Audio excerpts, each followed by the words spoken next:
Kuya! Kuya, nasan ka? Kuya Manuel! Mula sa likod ng bahay ay naririnig ni Manuel ang malakas na boses ng may 18 taong gulang niyang kapatid na si Lorenzo.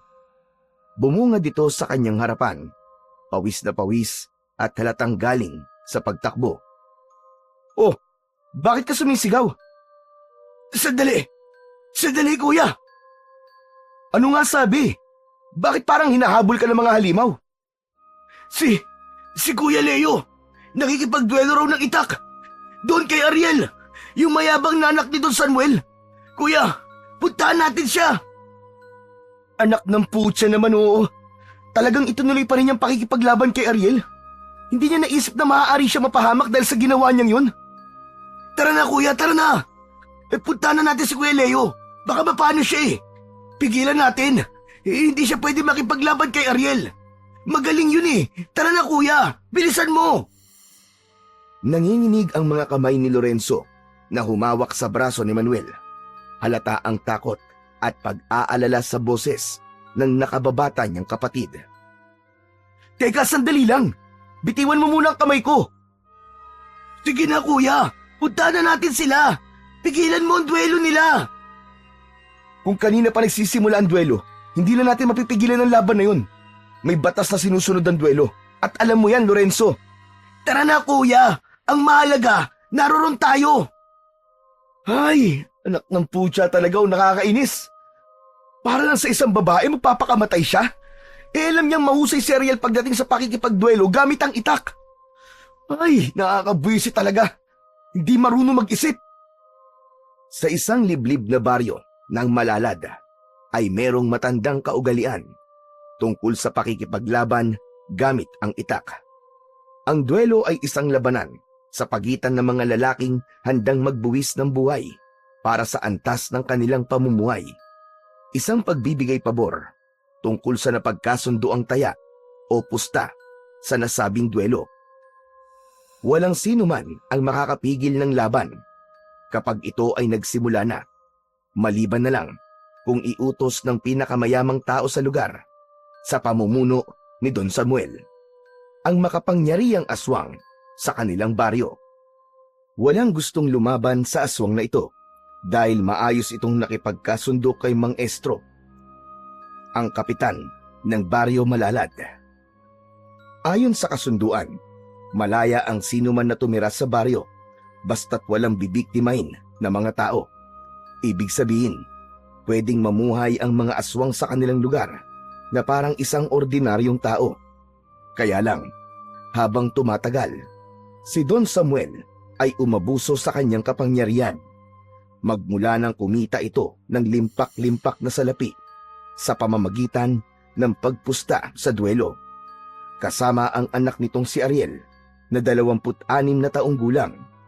Madalas, ito ang napapasabak sa labanan at laging nananalo sa kahit na anong laban. Halos hindi lumapat sa lupa ang mga paa ng magkapatid na sina Manuel at Lorenzo. Maabutan lang sa pakikipaglaban ang kanilang panganay na kapatid na si Leo. Pagkaraan ng ilang minutong pagtakbo, sa wakas ay narating nila ang malawak na damuhan na pag-aari ni Don Samuel. Dito nila ginaganap ang duelo. Sa tabi ng damuhan ay may malalim na bangin na kapag tumingin mula sa itaas ay matatanaw naman ang natutuyong ilog dahil sa sobrang init ng araw. Halos mabingi si Samuel sa malalakas na sigawan ng mga tao. Tuwang-tuwa sa nakikitang labanan ni na Ariel at Leo. May mga hawak itong itak na maririnig ang nagkikiskisang talim sa bawat pag-atake ng magkalaban. Lamang ng puntos si Leo, kaya mapapansin ang kakaibang katahimikan ng nakaupong si Don Samuel. Sa likod dito ay ang mga nakatayong kalalakihan na puro may mga dalang itak. Pinapanood ang laban na may mahihinang pagsigaw. Yan, sige kuya! Tirahin mo! Lumaban ka! Huwag ka magpapatalo, kuya! Halata sa boses ni Lorenzo ang pag-aalala para sa kapatid nitong si Leo, habang si Manuel naman ay malikot ang mga matang iginagala ang kanyang paningin sa mga taong nakapalibot sa lugar ng pinaglalabanan ng dalawang lalaki. Walang kaalam-alam na pinagkakakitaan na sila ng mga ito. Habang sina Ariel at Leo naman ay naglalaban para sa nag-iisang babaeng minamahal nila. Yun ay walang iba kundi si Mariposa. Dalawang pangkat ang nakita ni Manuel na puro may mga hawak na perang pamusta. Sa kalagitnaan ng laban, nasugatan si Leo sa braso at nakita ni Lorenzo ang ginawang pagsaboy ng damo sa mukha ng kapatid para mawala ito sa atensyon at mapuwing. Daya! Bakit ginawa niya yun? Pwede ba sa duelo ang pagsaboy ng damo sa mukha ng kalaban, Kuya Manuel? Pabayaan na muna natin sila. Ang masusunod ay ang tagapamagitan sa labanan. Hindi tayo pwedeng makialam dahil kapag pinigilan natin ang laban ni Kuya Leo, otomatikong talo si Kuya Leo. Hindi naman nakikita ni Mang Estro. Saka, kanina ko pa napapansing gumagamit si Ariel ng sipa at suntok. Alam niyang bawal yun, Kuya. Manood na lang muna tayo. Alam ni Mang Estro ang kanyang ginagawa. Muling tumahimik si Lorenzo at pinanood ang laban. Kahit ang dibdib nila ay para ng binabagyo ng maso dahil sa pag-aalala para kay Leo. Halos manlaki ang mga mata ni Manuel nang makita niya ang harapang pandaraya ni Ariel sa kanilang kapatid na si Leo. Ang masaklap pa, walang nagiging puna ang kapitan ng barangay. Kalmado itong nakatayo sa tabi ni Don Samuel. Napaluhod sa damuhan si Leo at kitang-kita ng lahat kung paanong ginamit ni Ariel ang tuhod para lang saktan ang mukha ni Leo. Kasabay ang masayang pangaasar nito sa pamamagitan ng salita. Hindi ka pwedeng lumaban sa akin dahil kulang ka pa sa gulang! Binigwasan ni Ariel ng taga sa dibdib si Leo na lalong ikinagalit ni Lorenzo. Nanginginig ang katawan nito na gusto nang pigilan ang laban pero inawat ito ni Manuel habang ang mga tao naman ay patuloy sa sigawan na ipinagmamalaki si Ariel dahil iisa na lang ang puntos ni Leo sa kalaban. Itinaas ni Ariel ang mga kamay para mas lalong mag-ingay ang mga tao. Sa katumingin sa kinaroroonan ni Lorenzo at Manuel, kitang-kita nila kung paanong namimilipit sa sakit ang kanilang kapatid, pati na ang pagbulwak ng dugo sa dibdib nito. Hayop na to! Bitiwan mo ang kamay ko, Kuya! Huwag mo akong pigilan! Marumi naman ang laban eh! Dinadaya niya si Kuya Leo, kitang-kita naman! Hindi ba't sinabi ko na sa'yo? Hintayin natin magdesisyon si Mang Estro. Pambihira naman oh! Pero hindi nga niya nakikitang marumi maglaro si Ariel. Mamamatay si Kuya Leo kapag hindi natin pinigilan ng Ariel na yan. Alam mo ang patakaran pagdating sa duelo. Mawawalan dignidad ang pagkalalaki ni Kuya Leo kapag pinigilan natin siya lumaban. Maghintay pa tayo. Matatalo niya si Ariel. Hindi na sumagot si Lorenzo sa sinabi ni Manuel. Ipinagpatuloy nila ang panonood sa laban. Kahit papano ay nakita naman nilang lumalaban ang kapatid nila. Kaya lang, muling naulit ang tama ng taga sa tiyan nito. Mula sa sandata ni Ariel, bumulwak ang dugo sa tiyan ni Leo at labag yun sa napagkasundo ang patakaran pagdating sa duelo. Pero nakita nilang lahat na balak talagang patayin ni Ariel ang kanilang kapatid. Dala ng pag-aalala ni Lorenzo, napasigaw ito sa sobrang galit. Kuya! Lumaban ka! Lumaban ka, Kuya! Mas lalong nagalit si Lorenzo nang makita nitong gumamit na ulit ng sipa at suntok si Ariel. Bawat pagsipa ay gumugulong ito sa damuhan, kaya't napapalapit ito sa gilid ng bangin na ang babagsakan naman ay ang malalaking bato sa ibaba ng ilog. Kuya Manuel, hindi ba natin talaga sila aawatin? Hanggat hawak pa ng kapatid natin ang itak, hindi tayo pwedeng makialam sa laban. Ano? Pababayaan na lang ba natin si Ariel na patayin si Kuya Leo? Hindi na nga natapos ni Lorenzo ang mga sasabihin nang biglang umalingaw-ngaw ang malakas na sigaw ng kapatid nilang si Leo. Nahulog na ito sa bangin. Parang huminto ang oras nang makita ni Manuel at Lorenzo ang nangyari sa kanilang kapatid. Napansin nila ang pagpispis ng lupa sa kamay ni Ariel na nakangiti pang tumingin sa kanila. Nanlalaki ang mga mata ni Manuel nang maisip niya ang ginawang pandaraya ni Ariel kay Leo. Galit na sinundan niya ng tingin si Ariel na lumapit sa ama nitong si Don Samuel. Magaling anak, magaling! Ang laki ng ipinusta ko sa laban na ito. Hindi talaga ako nagkamali sa pagpili sa'yo. Nagmana po ako sa inyo, tay. Mahusay po kayo pagdating sa duelo. Tumigil ang mga tao nang marinig ang sigaw ni Lorenzo. Nagmamadali itong bumaba ng bangin habang umiiyak. Galit na galit at magkahalo ang emosyon na tumakbo papalapit sa kinaroroonan ni Leo. Kuya! Kuya! Kuya! Malalaki ang hakbang ng mga paa nito nang puntahan ang nakahandusay na kapatid sa ibaba ng bangin, kasama si Manuel na hindi na rin maintindihan ang nararamdamang pag-aalala. Umaasa siyang mabubuhay pa ang kapatid, pero pagbaba nila sa bangin, halos manginig ang buo niyang katawan nang makita nilang wasak na ang ulo ni Leo. Nagkalat ang dugo nito sa malaking bato. Kinandong ni Lorenzo ang katawan ng kanyang kuya habang nagsisisigaw sa pag-iyak. Si Manuel naman ay nakatayo lang na panay ang agos ng mga luha sa mga mata dahil alam niyang pagkatapos ng mga nangyari ay kamumuhian siya ni Lorenzo. Kuya! Gumising ka, kuya! Kuya! Kuya, gumising ka! Kuya Leo!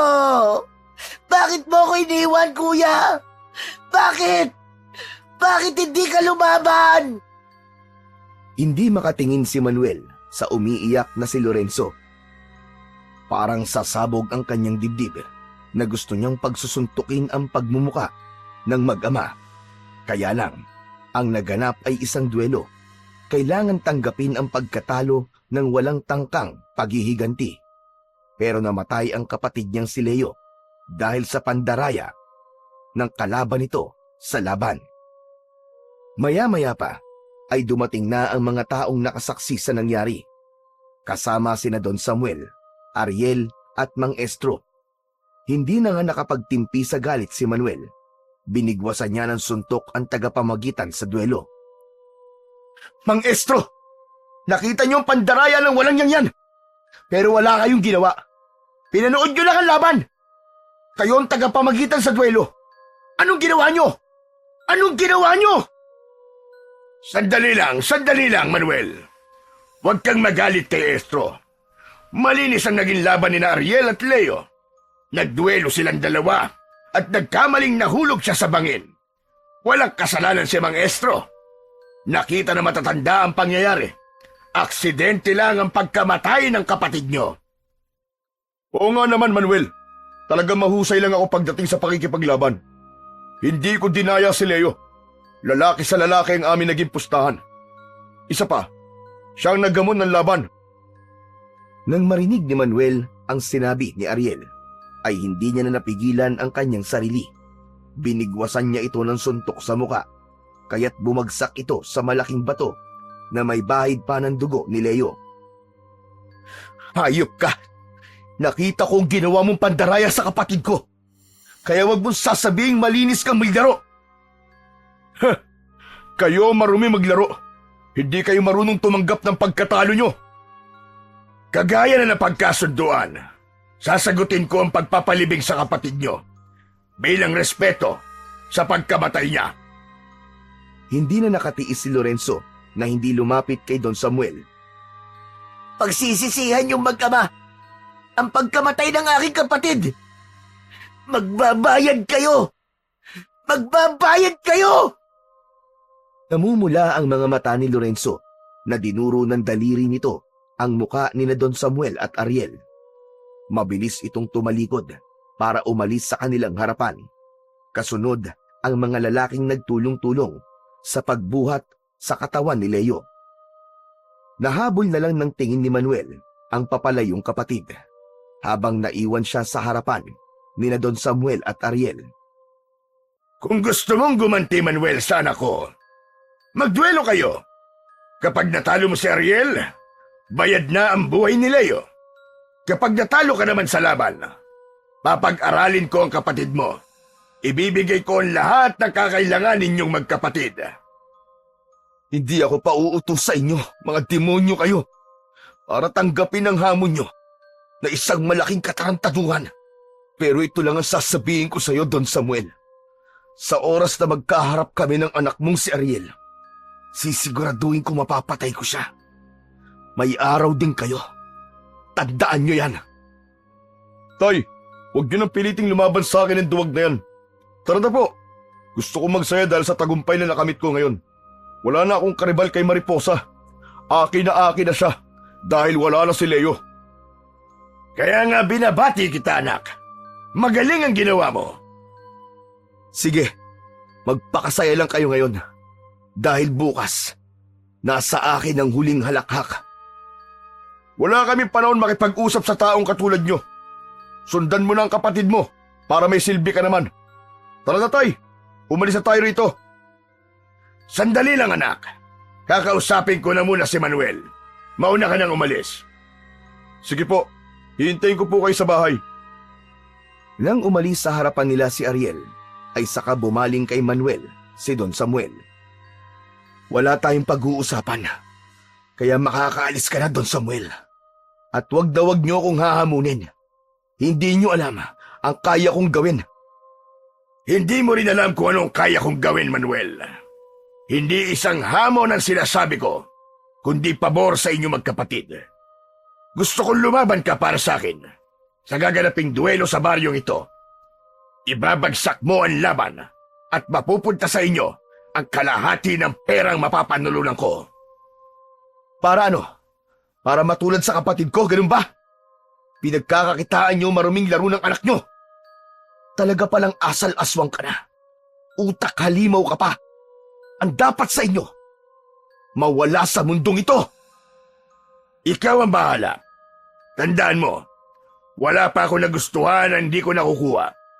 Alam kong darating ang araw, makikita kitang lumalaban para sa kapatid mo at kakainin mo ang lahat ng mga sinabi mo. Hihintayin ko ang paghaharap natin. Nakakalokong pagtawa ang isinagot ni Don Samuel kay Manuel. Tumalikod na ito, kasunod ang mga tauhan ng pinuno ng mga aswang na si Agdalo. Kagaya ng pagkasunduan sa duelo, si Don Samuel ang gumastos sa pagpapalibing ni Leo. Ito ang patakarang umiiral sa baryo ng Malalad. Kapalit ng hindi pagpapakita ng mukha ni Leo sa mga tao kapag nakalagay na ito sa ataol para sa pagpapanatili ng karangalan ng namatay sa laban.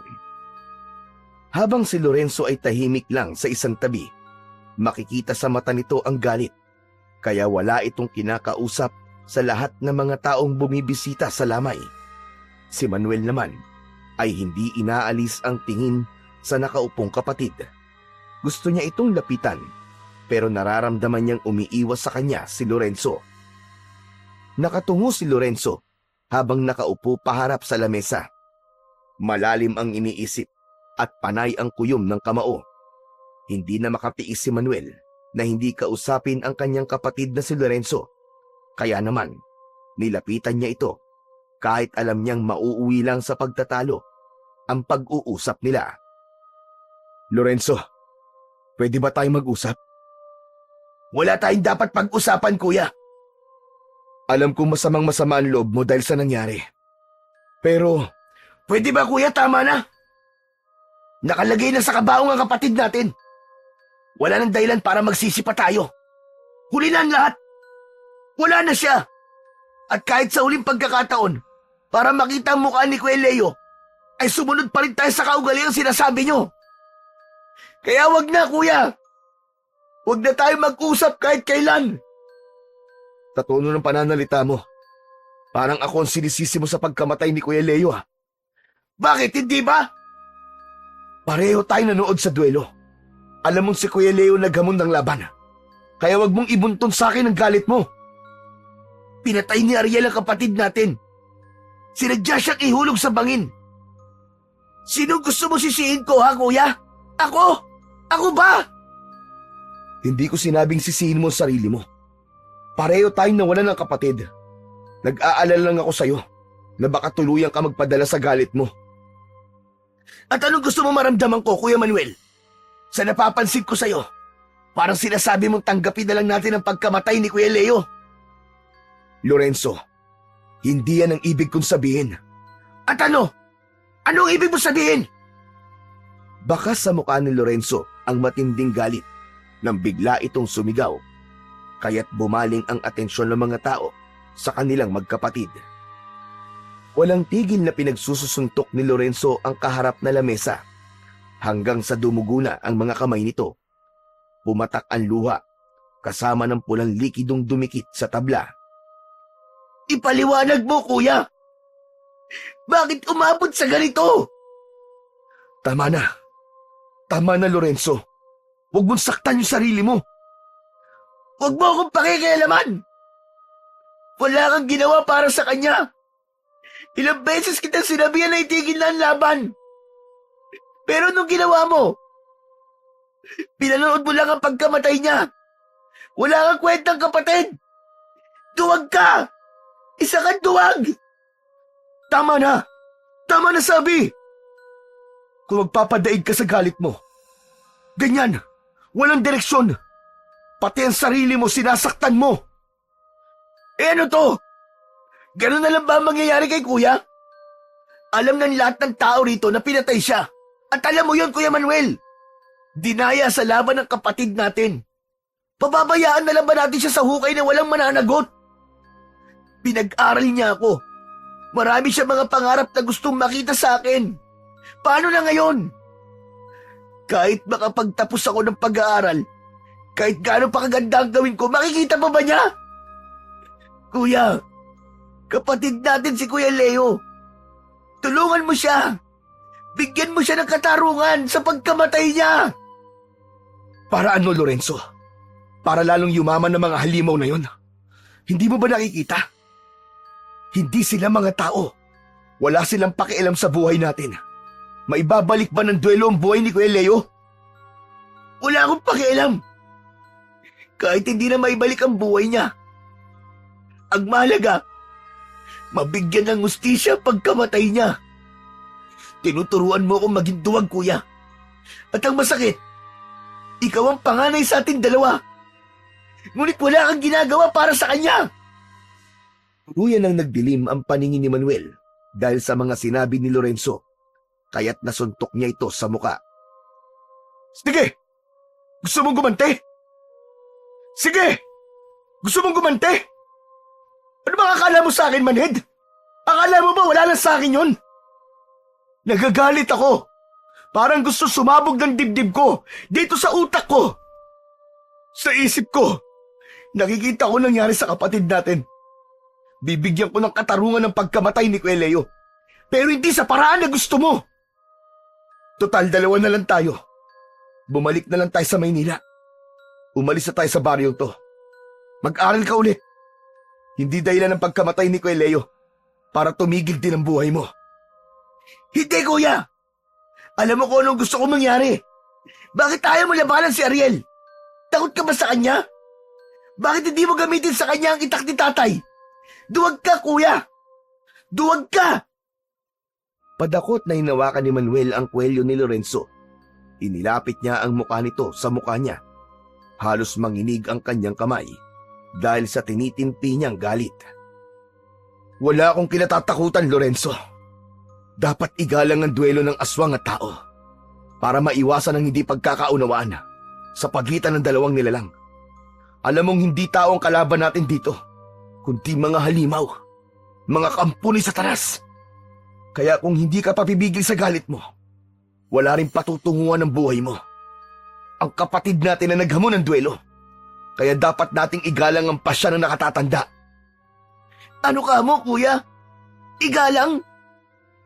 Putya naman oh, pumatay sila ng tao eh. Pinatay nila ang kapatid natin. Yung sinasabi mong wala kang kinatatakutan, eh nung tawag sa mga kinikilos mo. Sunod-sunuran ka na parang aso. Hindi dapat manaig ang galit? Eh ano yung ginawa ni Ariel kay kuya? Naging magalang ba siya? Hindi patas ang laban. Halatang may pinapanigan. Lahat ng mga tao rito, alam nila kung ano ang totoo. Natatakot na sila sa mga aswang na Agdalo. Kaya pikit mata nilang tinatanggap ang pasya. Kahit hindi ko maintindihan kung bakit wala kang ginagawa para sa kanya. Kahit na kailan, hindi ako nagpabaya. Huwag mo akong itulak para maging masama. Nandun ka rin, kuya. Nandun ka rin. Kaya alam mo dapat kung bakit ako nagkakaganito. Nasiwan mo ang damit ko. Hindi ako dapat mong sinasaktan kundi si Ariel.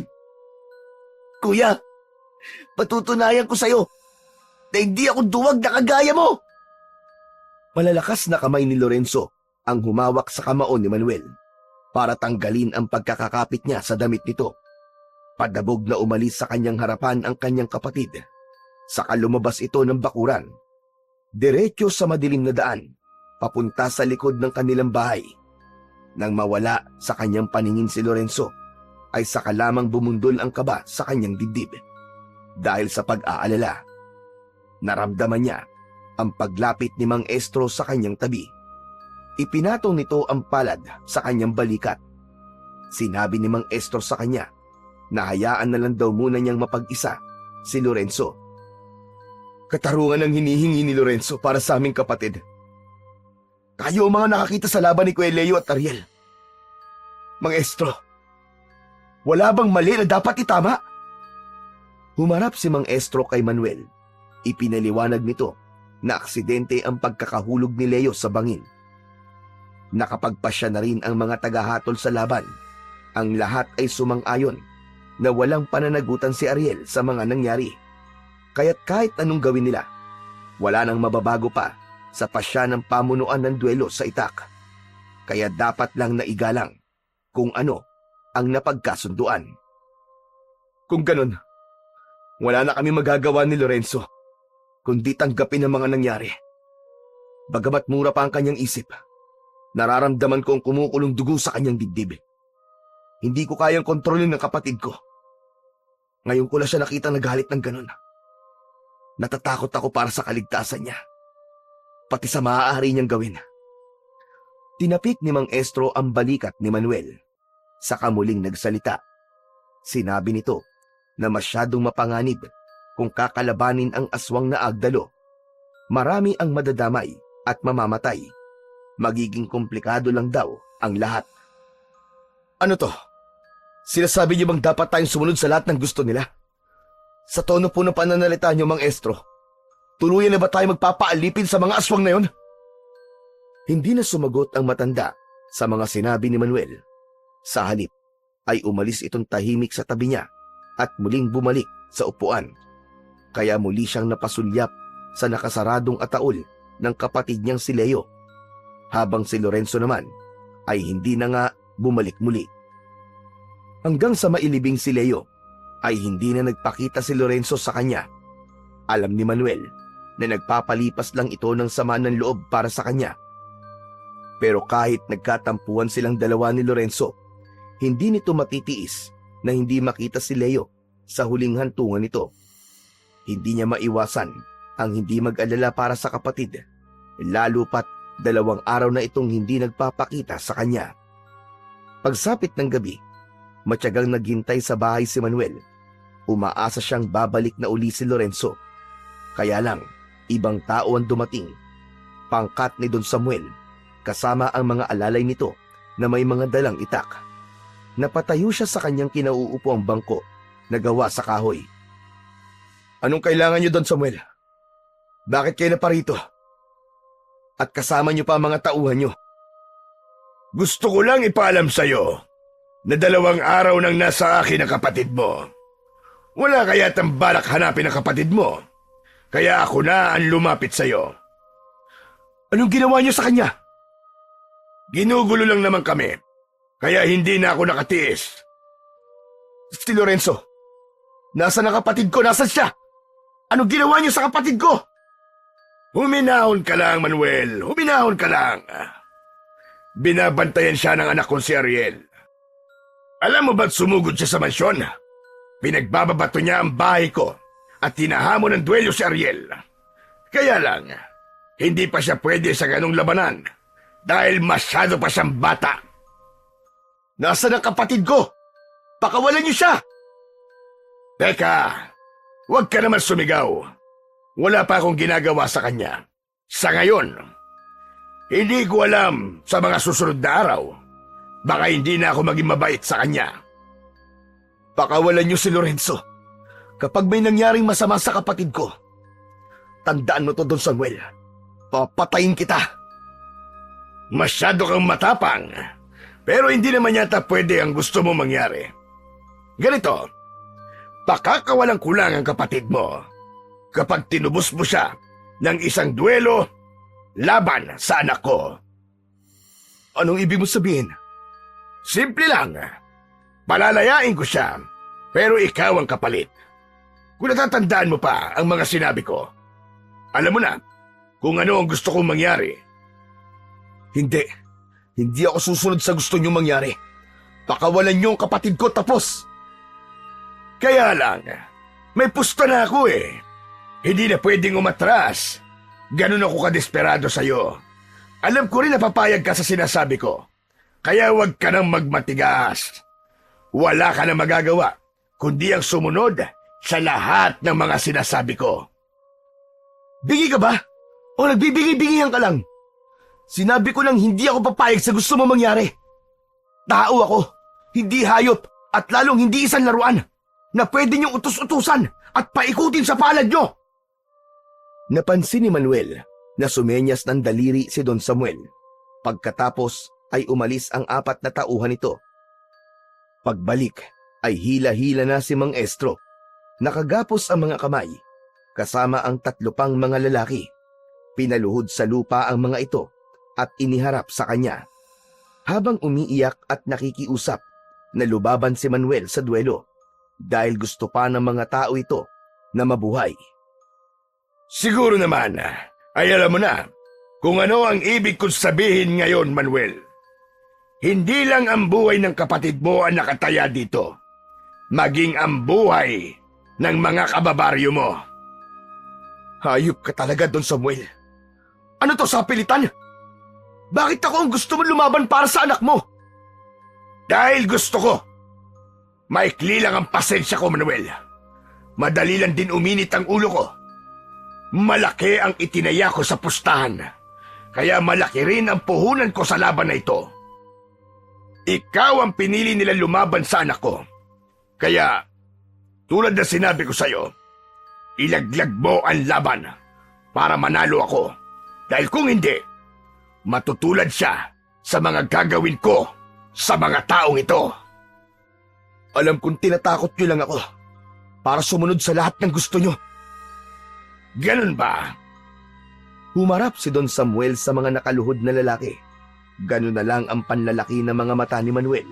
Nang mula sa kanyang harapan, ay nakita niya ang pagbabago sa muka ni Don Samuel. Nasira ang pang-itaas nitong damit. Lumitaw ang kulubot nitong balat sa likod. Nagsimulang magkagulo ang mga lalaking nakakita sa pagpapalit ng anyo ng isang aswang na agdalo. Lumabas ang mga nakausling buto sa katawan ng halimaw na si Don Samuel. Parang tinik na tumubo sa buo nitong katawan. Ang tenga nito ay unti-unting tumulis at lumampas sa ulo nito. Kitang-kita rin ang mahahaba nitong pangil at ang mapupulang mga mata. Humaba rin ang mga kuko nito na animo ay tari ng mga manok. Maging ang malasangan nitong dila na kasing tibay ng alabre ay biglang pumulupot sa leeg ni Mang Estro. Hindi makagalaw sa kinatatayuan si Samuel. Ngayon niya lang nakita ang totoong itsura ng aswang na agdalo. Parang mga asong lobo ang mga anyo na may mga tinik sa katawan. Huwag! Huwag, Don Samuel! Huwag mong sasaktan si Kapitan! Patutunayan ko na sa'yo na hindi ako nagbibiro! Huwag! Baliwala ang malakas na sigaw ni Manuel nang mula sa kanyang harapan ay nilapa ni Don Samuel ang nakaluhod na si Mang Estro. Kinagat agad nito ang leeg ng matanda, kasabay ng pagdukot ng kamay nito sa tumitibok pang puso ni Kapitan. Kahit na anong gawing pagpupumiglas ni Mang Estro, ay tuluyan ng nabutas ang tiyan nito. Nagkikikisay ang katawan habang ang mga dugo ay nagkalat sa lupa. Umatungal ang aswang na agdalo sa kanyang harapan. Kinain ito ang lamang loob ni Mang Estro. Ganon din ang ginawa ng mga tauhan ni Don Samuel sa 3 pang natitirang mga lalaki. Pinagtig-isa-isahan nilang nilapa ang mga kalalakihan bago humarap si Don Samuel kay Manuel. Habang ngumunguya, pahila nitong kinagat ang makunat na bituka ng tao, saka inilalabas ang dila para simutin ang natitirang dugo sa kamay nito. Ito ang pinakapaborito kong gawin. Walang kasing sarap ang lasa ng karne ng tao. Halimaw ka! Halimaw ka, Don Samuel! Magbabayad ka! Mararanasan mo rin ang mga sinapit nila!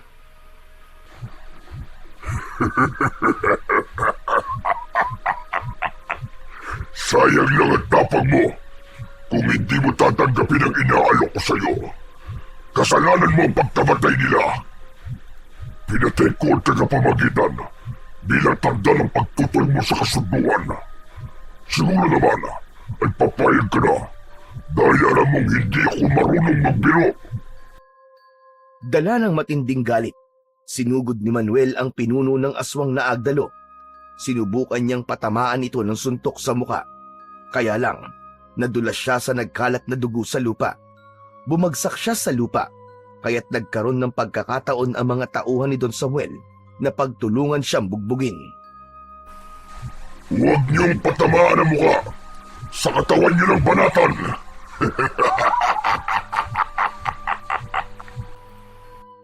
Hindi tumigil ang mga aswang na agdalo sa pagsipa at suntok sa katawan ng nakahigang si Manuel. Gumuhit ang sakit sa kanyang kalamnan. Muntik pa siyang mapasuka dahil sa amoy ng sariwang dugo sa lupa. Katabi ang katawan ng mga biktima. Halos iisang dangkal lang ang layo ng mukha ni Mang Estro sa mukha ni Manuel. Kaya nakikita niyang nakadilat ang mga mata ng matanda.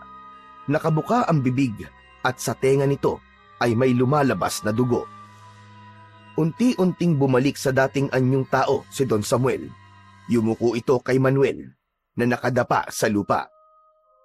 Malinis pa rin ang mukha mo, Manuel. Walang pasa. Pero mawawalan ka ng mukha sa taga-Malalad kapag inurungan ka ng tapang at hindi ka lumaban kay Ariel.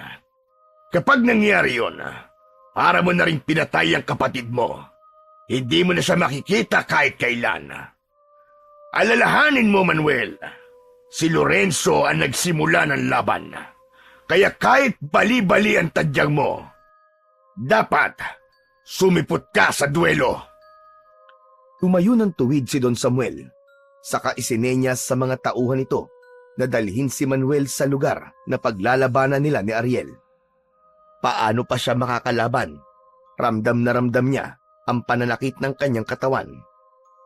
Pagkaraan ng ilang minutong pagkaladkad sa kanya, na kung saan ay kumukuskus ang kanyang paa sa lupa, naratang nila ang malawak na damuhan na pag-aari ni Don Samuel. Pero nagulat siya nang hindi rito gaganapin ang duelo, kundi pahila pa siyang dinala papunta sa ilalim ng mansyon ni Don Samuel. Doon niya nakitang malaki ang loob ng silid sa ilalim. Para lang sa duelo, nagmuka itong boxing ring.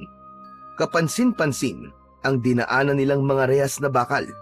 Bawat kulungan ay may nakakulong na tao. Sugatan, nanghihina, halatang dumaan sa matinding laban. Parang mga manok na sasabungin. Humihingi ng tulong na sila ay painumin ng tubig. Imbis bigyan, ay tinumbok pa ng kahoy ang katawan nito sa kapagtatawanan ng mga agdalo na nakabantay sa pinto ng kulungan. Saan niyo ako dadalhin? Nasaan si Lorenzo? Huwag kang mainip. Makikita mo rin ang kapatid mo. Ilang saglit pa ay narating nila Manuel at Don Samuel ang lugar na paglalabanan nila ni Ariel. Nakita niyang marami ng tao sa bulwagan ng silid. May ring sa gitna na paglalabanan nila. Nagkalat ang dugo sa saig. Ang ilan namang mga putol na braso ng tao ay nakalagay lang sa itim na timba. Nakita niyang nakatayo si Lorenzo sa kanto ng ring. Duguan, nangihina, at maraming sugat ang katawan. May mga pasa ng tabako sa balat nito na parang dumaan sa matinding pagpapahirap. Sarado rin ang kaliwa nitong mata, kaya lalong nagwala si Manuel sa nakitang itsura ng kanyang kapatid. Mga hayop kayo! Halimaw kayo! Bakit niyo pinahirapan ang kapatid ko? Nararapat lang yan sa taong matapang, pero wala namang laman ang utak. Ngayon naman, nakasalalay ang buhay niya sa labanan na ito. Katulad ng sinabi ko, kailangan mong ibagsak ang laban. Dahil kung hindi, alam mo na kung ano ang gagawin ko. Pakawalan niyo ang kapatid ko, mga hayop kayo! Bakit niyo ba kami ginaganito? Lorenzo! Lorenzo, sumagot ka! Umangat ang mukha ng nakayukong si Lorenzo. Nakangiwi ang mukhang umiiyak na napatingin ito sa kanya. Nakatulong ang mga sulo sa palibot ng ring, kaya nakita agad nito si Manuel. Kuya! Kuya, patawarin mo ko! Umalis ka na, kuya! Nakikiusap ako! Hindi, Lorenzo! Hindi kita iiwan dito! Huwag ka matakot! Makakaalis tayo dito ng ligtas! Ano ba? Bitiwan niyo ang mga braso ko! Pagsisisihan niyo to, mga demonyo kayo! Sige, ipasok niyo na yan sa ring. Kuya Manuel! Mga halimaw kayo! Pakawalan niyo ang kapatid ko! Anong gagawin niyo sa kanya? Biglang nagsalita si Ariel na nakatayo sa gitna ng ring. Hinaplos-saplos ang hawak nitong itak habang nakangiti. Ano pa ba? E di papatayin ko rin sa harap mo. Umalingaw-ngaw ang pagtawa ni Ariel sa buong silid, kasabay ng pagsigawan ng mga tao na may pusta kay Ariel. Gusto nilang simulan na kagad ang laban. Nagsimulang umupo sa upuan si Don Samuel habang nagsisindi ng tabako. Itinuro pa ng dalawang daliri nito ang sariling mga mata. Naramdaman ni Manuel ang pagtulak sa kanyang likuran ng mga tauhan ni Don Samuel, papunta sa gitna ng ring. Ikinandado ang pinto ng malalambat na bakod, gawa yon sa alambre, na kapag madidikit ang balat ay may kasamang kuryente. Nang nasa gitna na siya, inihagi sa kanya ang gagamitin niyang sandata, isang itak na may bahid ng mga dugo. Pinagmasdan niyang mabuti ang sandata na halatang kulang sa talas, pero dinampot niya ang armas. Mas lalong lumakas ang pag-iingay ng mga tao na walang kaalam-alam sa totoong mga nangyayari. Ano? Magtititigan na lang ba tayo rito? Kahit hindi mo ilaglag ang laban, alam kong matatalo kita. Isiguraduhin ko ang pagbagsak mo sa kinatatayuan mo, Ariel. Nagsimula ang lahat ng ito dahil sa pandaraya mo at sa kasakiman ng walang yamong ama. Tama na, Satsat. Simulan na natin ang laban. Unang sumugod si Ariel para umatake ng taga kay Manuel, pero mabilis niyang nasalag ang itak nito gamit ang kanyang itak. Nagpaikot silang dalawa sa loob ng ring. Nang makahanap ng tiyempo, si Manuel naman ang sumugod. Nakailag si Ariel, pero ang pandaraya nito ay talagang hindi na mawawala sa kanya. Pinalo siya nito ng puluhan ng itak sa kanyang ulo, kaya't bumagsak siya sa sahig. Dayaan palang laban dito, at hindi duelo ng itak. Baliwala ang tapang mo kung wala kang gulang. Matutulad ka rin sa kapatid mong inutil. Isa kang duwag! Kuya! Lumaban ka! Patayin mo yung hayop na yan! Muling bumangon sa pagkakalugmok sa sahig si Manuel. Dalawang hakbang ang ginawa ni Manuel para linlangin sa pag-atake si Ariel. Inakala ni Ariel na tatagain niya ito, pero binigwasan niya ito ng suntok sa tagiliran at sinundan ng sipa sa maselang parte ng katawan nito. Gumuhit ang ngiti ni Manuel na may tunog pang asar. Bumagsak sa sahig si Ariel habang namimilipit sa sakit. Ano ha? Masarap ba? Patikim pa lang yan, hayop ka!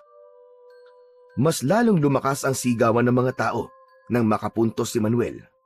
Halata sa mukha ni Ariel ang tinitimping galit. Kaya nang muli itong tumayo para sumugod, ay wala na sa direksyon ang mga ginawa nitong pag-atake. Umikot siya at tinuhod niya ang tagiliran ni Ariel. Pasadsad itong muling bumagsak sa ring. Kasabay ng pagtayo ni Don Samuel sa upuan nito, sumenyas ito ng thumbs down na ang ibig sabihin ay huwag siyang lumaban at magpabugbog lang kay Ariel. May inutusan pa itong tauhan na lumapit sa nakatayong si Lorenzo at iniumang ang itak nito sa leeg ng kapatid, habang ang mga kapustahan nito ay hindi nahahalatang niloloko sila ng matandang tuso. Anak ng putya! Talaga palang palaban ka, ha? Talagang palaban ako at ipaparanas ko sa'yo ang sakit ng pagkatalo. Tumayo ulit si Ariel at saka umatake ng taga sa nakatayong si Manuel. Sinadya niyang salagin ng kanyang itak ang sandata nito para magkunwaring tinamaan siya sa braso. Inilagan ni Manuel ang lahat ng taga ni Ariel at sa isang iglap gumawa siya ng paraan kung paanong matatanggal ang hawak nitong itak. Halatang napipikon si Ariel kay Manuel dahil sa husay niyang makipaglaban, kaya ito na mismo ang nagtapo ng itak at dali-dali siya nitong sinunggaban para suntukin. Dito na siya nagpaubaya sa pampubugbog nito sa kanya. Tiniis niya ang sakit mula sa kamaon ni Ariel habang naririnig niya ang boses ng galit na si Lorenzo. Kuya! Lumaban ka! Pinatay niya si Kuya Leo! Huwag mo na akong alalahanin, kuya! Patayin mo na siya, kuya! Lumaban ka! Tanggapin niyo na magkapatid na ako lang ang katapat niyo. Unti-unti kitang papatayin, Manuel. Katulad ng pagpatay ko sa kapatid mo si Leo. Akalain mo, sinipa ko lang siya sa dibdib para mahulog siya sa bangin. Habang nakahiga si Manuel at nasa tiyan niya ang nakaupong si Ariel, biglang nandilim ang kanyang paningin dahil sa mga ipinagtapat nito tungkol sa kapatid. Sinalag niya ang mga suntok ni Ariel. Pinagpalit niya ang pwesto nila. Siya ngayon ang nasa ibabaw ni Ariel. Magkakasunod na suntok ang pinakawalan niya sa mukha nito. Magkasamang galit at gigil ang ginagawang pagbayo niya ng suntok. Sa leeg at dibdib nito, kahit wala nang malay si Ariel, ay hindi niya ito tinitigilan sa pagsuntok sa mukha. Biglang tumahimik ang mga tao sa nakitang kilos ng binata. Manuel! Anong ginagawa mo? Tila bingi si Manuel sa pagsigaw ni Don Samuel. Tuluyan ng nilamon ng galit ang dibdib niya. Kahit duguan at basag ang kilay, ay tuloy pa rin siya sa pagsuntok sa mukha ni Ariel. Naramdaman ni Manuel ang paglapit ng mga tauhan ni Don Samuel sa kanya. Pigilan niyo siya! Pigilan niyo! Ano ba kayo? Naririnig niyo ba ako? Bilisan niyo! Mga inutil kayo! Nagkagulo na nga sa loob ng ring. Naramdaman ni Manuel ang pananakit ng kanyang katawan dahil sa pagtumbok ng puluhan ng itak sa mukha niya, sa dibdib at sa likod. Sa gilid ng kanyang mga mata ay nakita niyang kinalagan ng tali si Lorenzo. Itinabi sa kanya bago pinagtulungan silang dalawa na bugbugin ng mga tauhan ng matanda. Kuya! Kuya, ano nangyayari? Naipanalo mo naman ang laban, di ba? Hindi makapagsalita si Manuel nang paulit-ulit na silang bayuhin ng kahoy sa gitna ng ring. Hindi pa rin natapos ang kalbaryo nilang magkapatid dahil ang kapustahan ni Don Samuel ay pinatay nito sa harapan nila. Hindi marunong tumanggap ng pagkatalo ang mga aswang. Nagtataka na lamang siya kung bakit sa kabila ng kanyang pagsuway sa utos nito ay hinayaan pa rin sila nitong mabuhay. Mula sa kanilang kinaihiga ang magkapatid ay tumalsik sa kanilang katawan ang sariwang dugo ng mga negosyanteng dumayo sa kanilang lugar. Nagkikikisay ang katawan ng pinakaamo ng grupo na yon nang lapain ito ng halimaw na si Don Samuel. Kasama ang mga tauhan nitong nakikipag-agawan sa laman loob ng mga biktima. Maririnig ang mga boses na nasasaktan, pagkulo ng dugo sa lalamunan ng mga nasasaktang tao habang kinakain ang mga katawan. Lahat ng pumusta kay Manuel, pinatay ng mga tauhan ni Don Samuel. Nang matapos ang karumal-dumal na pagpatay at pagkain ng karne ng mga biktima, galit na lumapit si Don Samuel sa kinahihigian ni Manuel. Iniangat nito ang paa saka itinungtong sa sugatang muka ng binata. Tinira mo ang laban. Kasalanan mo ang kamatayan nila. Buwisit ka. Hindi ang tulad mo ang sisira sa mga pinaghirapan ko. Alisin mo mabaho mo pa sa mukha ng kapatid ko! Matapang ka lang dahil may mga tauhan kang pumoprotekta sa'yo! Dahil sa mga sinabi ni Lorenzo, ito naman ang binalingan ni Don Samuel. Halos mapaigik ito sa sobrang sakit ng sipain ito ni Don Samuel sa tiyan. Tama na! Tama na yan! Huwag niyo saktan ang kapatid ko! Kung ako lang ang masusunod, kanina ko pa kayo pinatay mga bubwit kayo. Kaya lang, hindi itong eksaktong gusto kong makita. Hindi pa kayo kompleto. May kulang pa kayong isa. Gusto ko pang maglaro habang pinanonood ang unti-unti niyong pagkamatay. Maglalaro ka pa? Tanda-tanda mo na! Patayin mo na kami! Dahil kung hindi, ako mismo ang papatay sa iyong hayop ka! Tuluyan nang nawala ang pagtitimpi ni Don Samuel sa katapangang ipinapakita ni Lorenzo. Muling pinagsisisipa ng mga tauhan nito ang nakahandusay na si Lorenzo. Tama na! Tama na! Bata lang yan! Huwag niyo siya saktan! Tigilan niyo ang kapatid ko! Naramdaman ni Manuel ang mga kamay ng mga tauhan ni Don Samuel sa kanyang braso.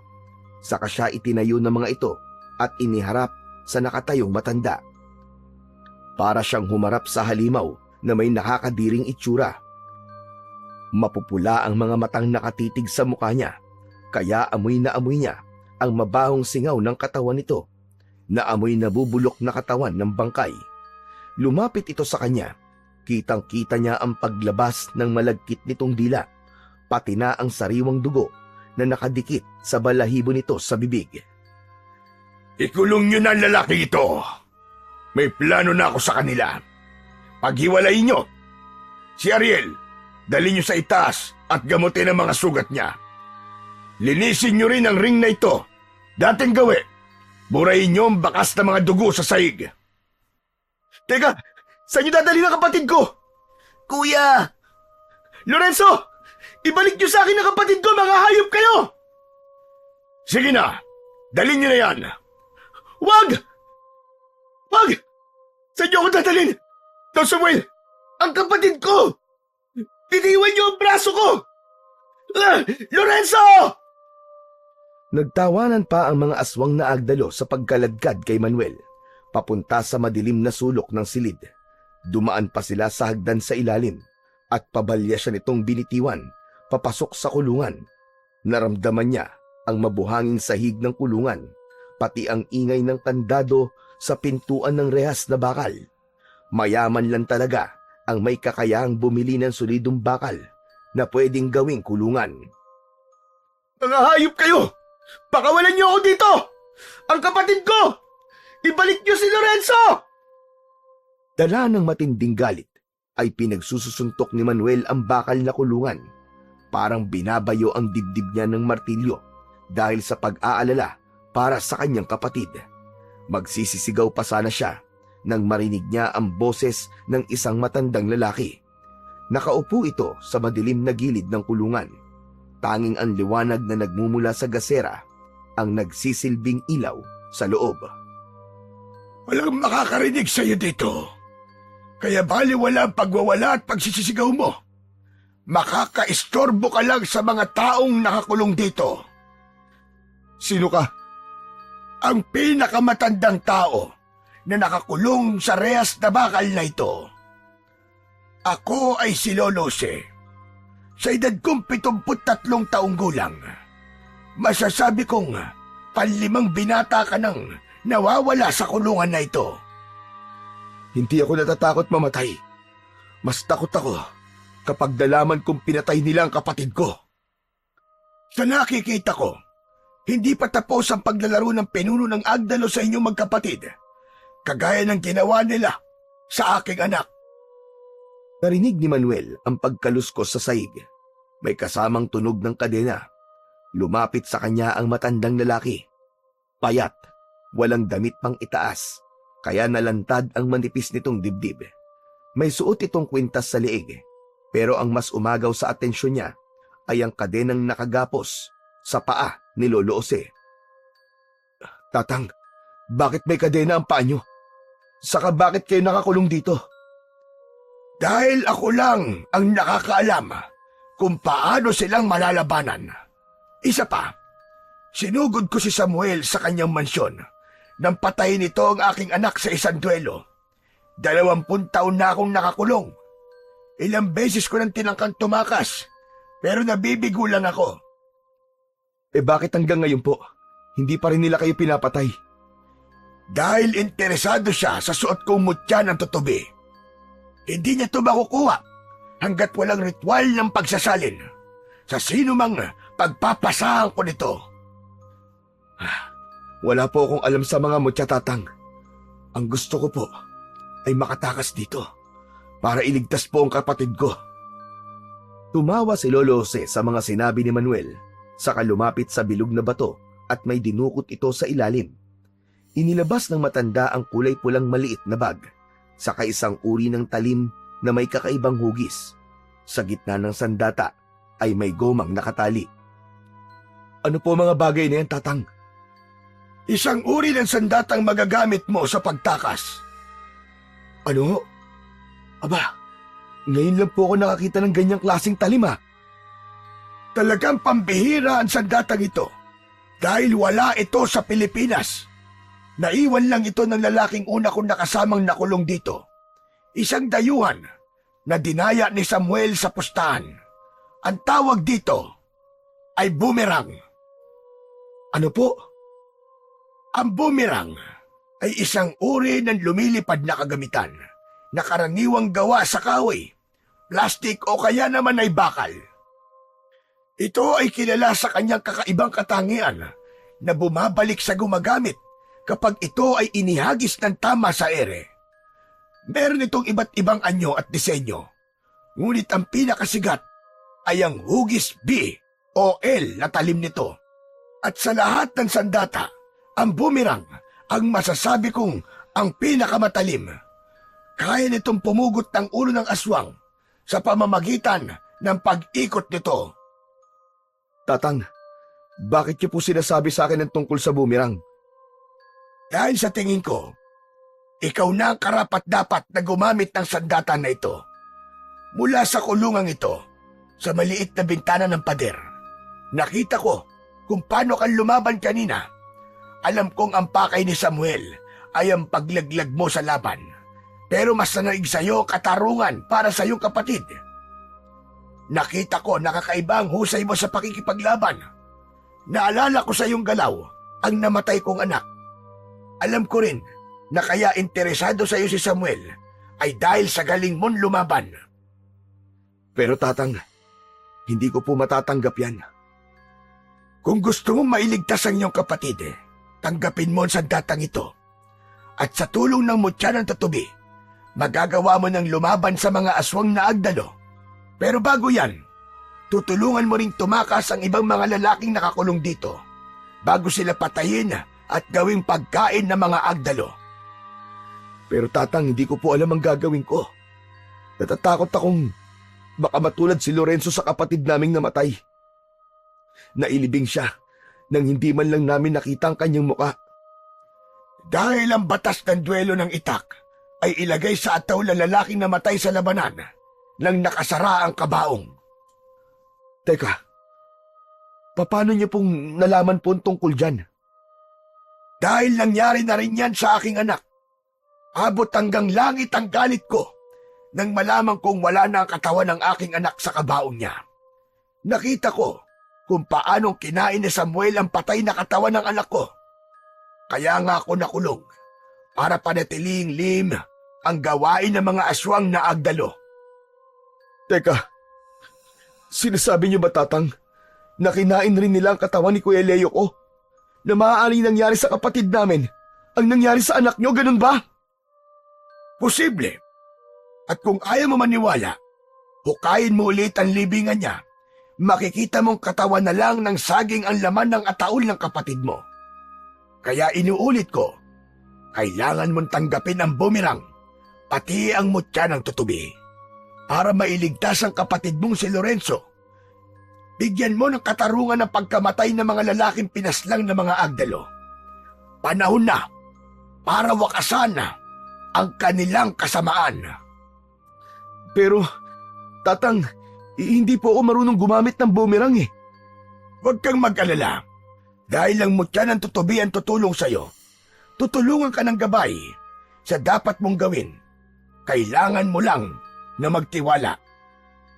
Sa kabila ng mga narinig ni Manuel mula sa matanda, kailangan niyang sumugal.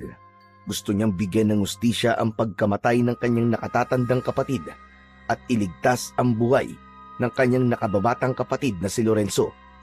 Lalo na ngayong alam na niya ang buong katotohanan sa kung paano silang pinaiikot ni Don Samuel sa sarili nitong palad, habang naniniwala ang mga tao na patas ang pagtrato sa kanila ng matandang tuso na naghahari-harian sa baryo nila. Tinanggap ni Manuel ang iniaabot ni Lolo Jose na sandata. Pagkatapos ay hinubad ng matanda ang suot nitong kwintas. Kulay dilaw ang bilog na bato na nakatali sa kulay itim na lubid. Isang mutyang may taglay na kapangyarihan. Nang maramdaman ni Manuel ang mutya ng tutubi sa kanyang leeg, natumba siya sa mabuhanging sahig ng kulungan. Lolo, ano to? Ano to nangyayari sa akin? Naramdaman ni Manuel ang paggapang ng malakas na puwersa sa kanyang buong katawan. Gumuhit ang masakit na paghibot-hibot ng kanyang kalamnan dahil sa mga sugat niya sa balat. Hindi niya maintindihan ang nangyayari sa kanya habang pinanonood lang siya ni Lolo Jose. Wala itong tigil sa pagbulong sa hangin, at kung ipipikit ni Manuel ang kanyang mga mata, ay parang may mga humahampas na kahoy sa kanyang katawan. Tiisin mo lang ang sakit hanggang sa mapalitan ng kakaibang lakas ang iyong katawan. Yan ang epekto ng ritual sa pagpapasa ng mutya sa katawan ng tao.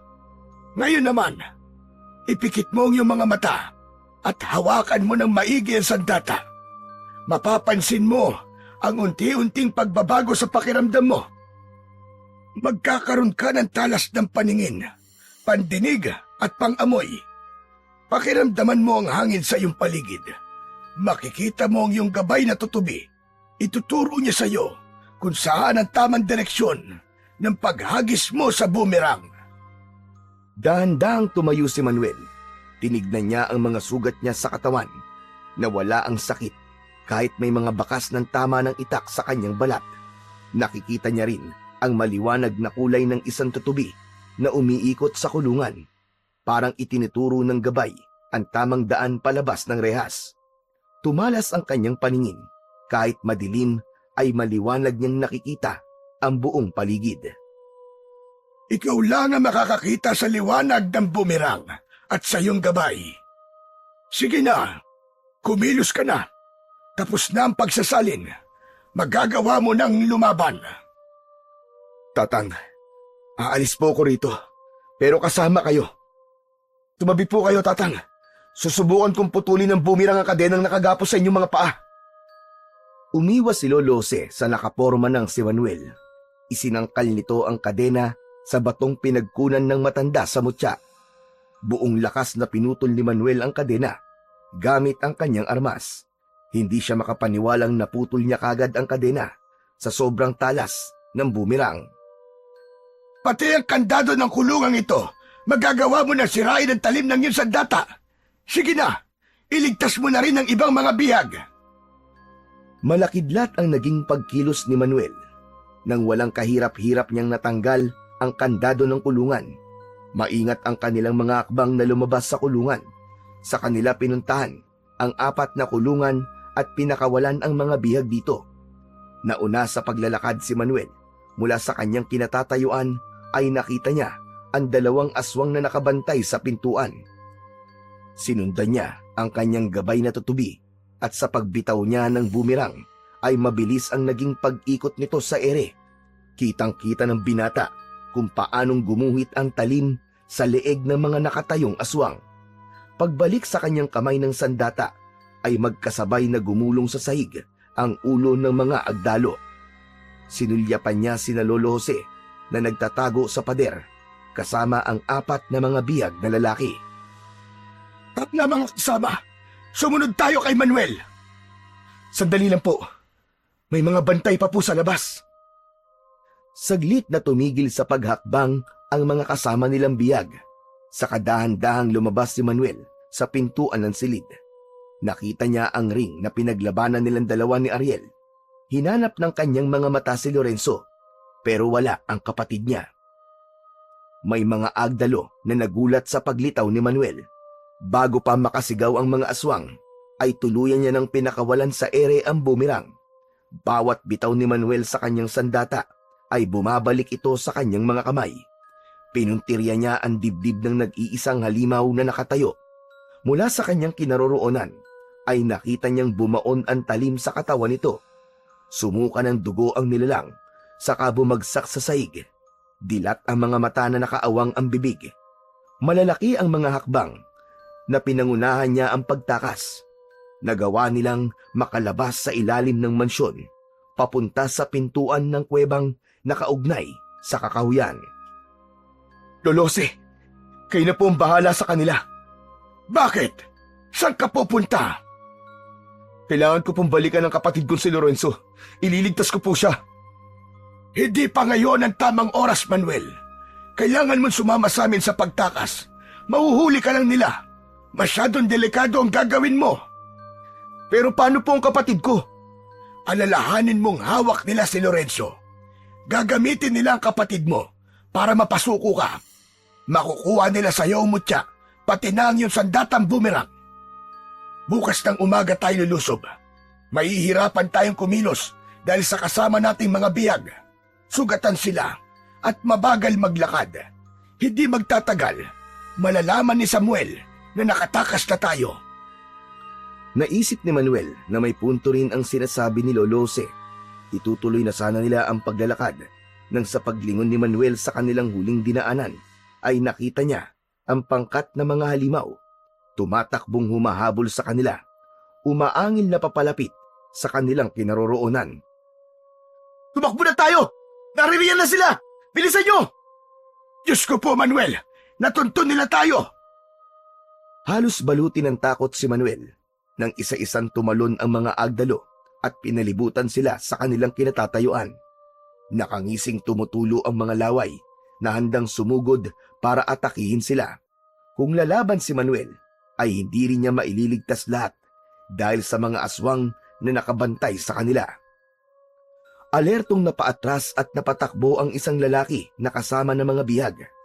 Takot na takot, hindi malaman kung iiyak ba o sisigaw, pero dahil sa ginawa nito, ay mas lalong nagalit ang aswang. Mabilis na nilundag ng agdalo ang lalaki, saka sinakmal ang ulo ng malaking bunganga ng aswang. Parang gutom na aso na tinatlong kagat lang ang ulo ng biktima. Pagkatapos ay bumuelta ang aswang paharap kay Manuel. Huwag kayong maghiwa-hiwalay! Kundi mauubos nila tayo! Sinunod ni Manuel ang nakikitang liwanag mula sa kanyang gabay. Sa pagbitiw niya ng bumirang sa ere, mabilis na umikot sa ere ang kanyang sandata. Nakita niyang tumama ang talim sa leeg ng isang aswang na lumapa sa lalaki.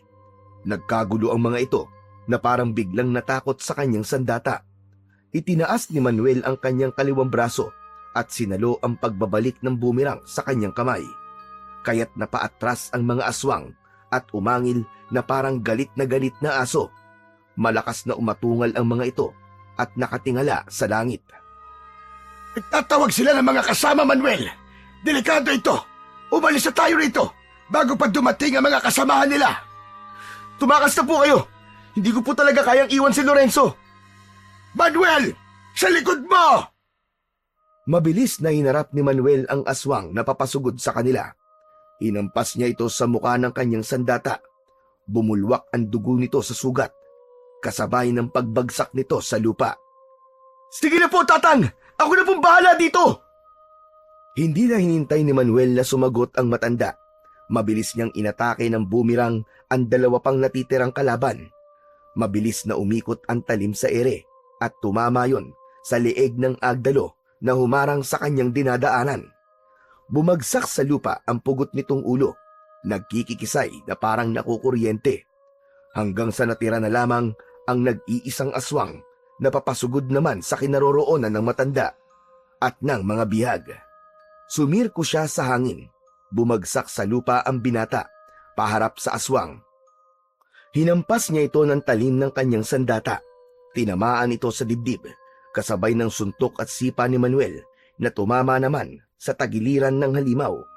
Nang bumagsak ito sa lupa, niluhuran niya ang tiyan nito at ginilitan ang leeg gamit ang talim ng bumerang.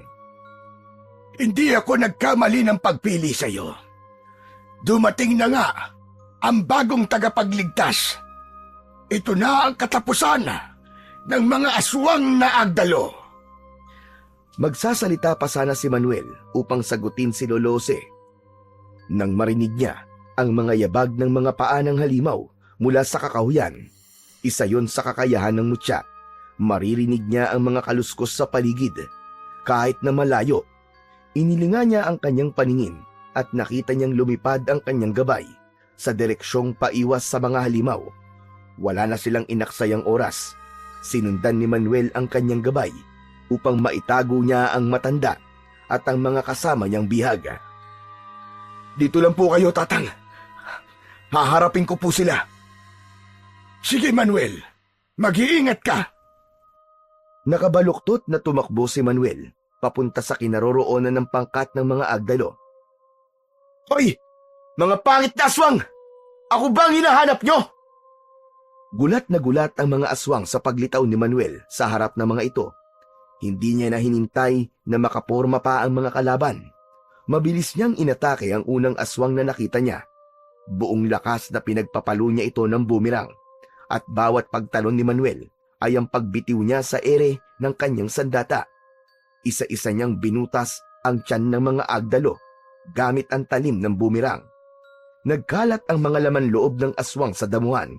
Brutal niyang pinatay ang mga ito bago niya ito tuluyang iniwan at tinahak ang daan papunta sa mansyon ni Don Samuel. Lorenzo, huwag kang bibitiw, konting tiis na lang. Maililigtas na kita. Malapit na si Kuya. Hintayin mo ko. Halos hindi na lumapat ang mga paa ni Manuel sa lupa. Marating lang ang mansyon ng matanda. Parang mababaliw siya sa sobrang pag-aalala para sa kapatid niyang si Lorenzo. Pagdating niya sa tapat ng mansyon, ay bumungad sa kanyang harapan ang mga tauhan ni Don Samuel. Nakatayo ito sa unahan ng mga agdalo, nakangisi na parang naghihintay sa pagdating niya. Alam kong babalik ka para iligtas ang kapatid mo. Nasaan ang kapatid ko, Don Samuel? Pakawalan mo si Lorenzo! Ang akala mo ba ay ganun lang kadali ang hinihiling mo? Maraming namatay sa mga alagad ko. Sa tingin mo ba, hahayaan ko pa kayong mabuhay? Kailan ka pa nagkaroon ng malasakit sa mga tauhan mo? Ang mga halimaw na kagaya mo, hindi dapat nabubuhay sa mundo. Ang dapat sa'yo ay mamatay at sunugin sa impyerno! Ang lakas naman ang loob mong pagbantaan ako ng ganyan. Baka nakakalimutan mong hawak ko ang kapatid mong si Lorenzo. Kaya mag-iingat ka sa mga sinasabi mo. Ikaw ang mag-ingat, hayop ka. Dahil bilang na mga araw mo sa baryong ito, bumalik ako rito para alukin ka ng isang kasunduan. Anong klaseng kasunduan, Manuel? Iginala ni Manuel ang kanyang paningin sa paligid ng bakuran. Sinubukan niyang hanapin si Lorenzo. Bago nabigo siyang makita ang kapatid, bumundol ang kaba sa kanyang dibdib. Ipinagdasal niya na sana ay ligtas ang kanyang kapatid. Buhay ni Lorenzo! Kapalit ng pakikipagduelo ko kay Ariel. Hindi ako tanga na basta nalang papayag sa kasunduan mo. Hawak ko ang kapatid mo, kaya ako ang dapat na masunod dito. Hawak mo nga kapatid ko, pero hawak mo naman ang alas mo. Hindi ba't ito ang kailangan mo? Itinaas ni Manuel ang hawak na bumirang. Saka ang mutya ng tutubi sa leeg niya. Napaunat sa pagkakatayo si Don Samuel. Kaya alam ni Manuel na unti-unti niyang nakukumbinsi ang pinuno ng mga agdalo. Ganon. Nakuha mo na pala ang mutya sa matandang yon. Kaya nga mag-isip ka, Don Samuel. Duelo, kapalit ng buhay ng kapatid ko. Sa pagkakataong ito, kailangan kong manalo sa laban para sa buhay ng aking kapatid. Sinasabi mo bang kapag natalo ka, makukuha ko ang mutya? Para yatang may mali. Hindi ba mas tama kung papatayin ko kayong magkapatid, saka ko naman makukuha ang mutya? Anong mali sa mga sinabi ko? Alam kong kahit halimaw ka, marunong kang tumapad sa napagkasunduan. Ngayon lang nangyaring may naghamon sa akin ng ganito. Kaya siguro malakas ang loob mo dahil hawak mo na ang mutya.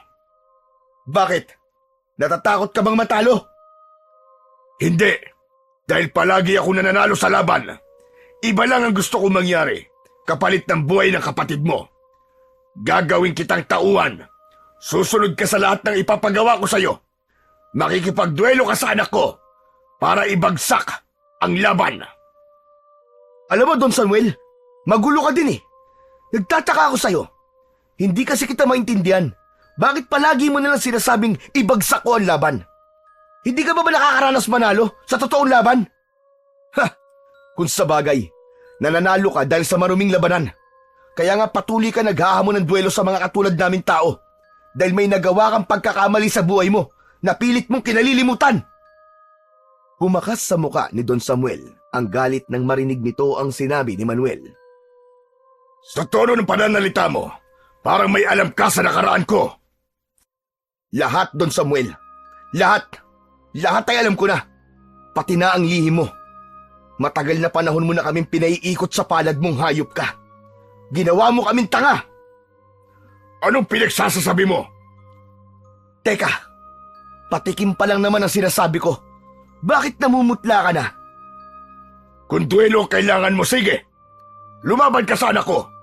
At kapag natalo ka sa laban na to, hindi mo na makikita ang kapatid mo. Kaya nga hinahamon kita, Don Samuel. Duelo kay Ariel, kapalit ng buhay ng kapatid ko.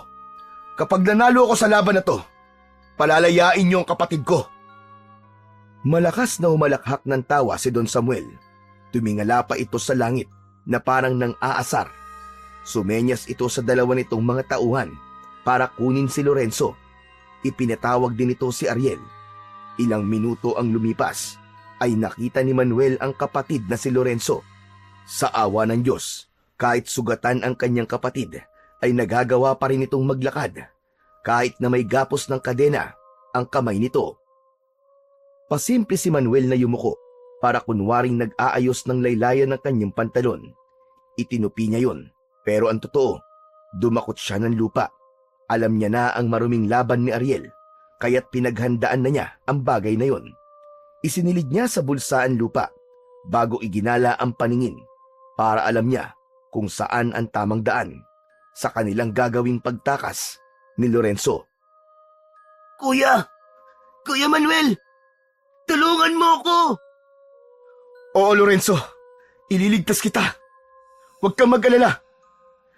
Maya-maya pa, si Ariel naman ang dumating.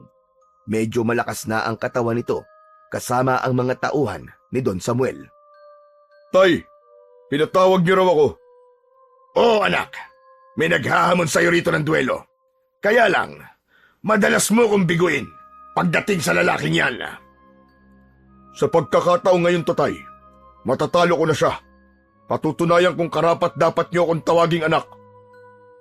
Sige na, patunayan mo sa akin na hindi nga ako nagkamali sa'yo. Naunang pumunta si Ariel sa gitna ng ring. Wala itong dalang armas, kaya naintindihan ni Manuel na ang magiging labanan ay kamao sa kamao. Binitiwan niya ang kanyang bumirang at nagpunta rin sa gitna ng bakuran. Kuya! Mag-iingat ka!